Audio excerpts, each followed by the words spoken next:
Мы живем в доме, который называется Земля. И каждый день она смотрит нам в глаза. Она не спит.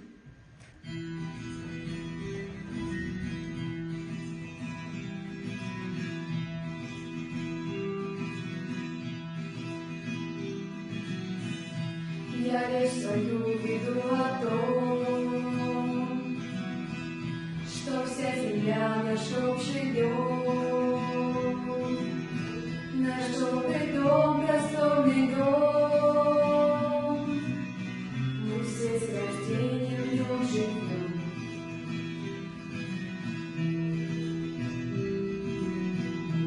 Еще о том веду я речь, что этот дом хотят поджечь, хотят, чтоб к нам пришла беда,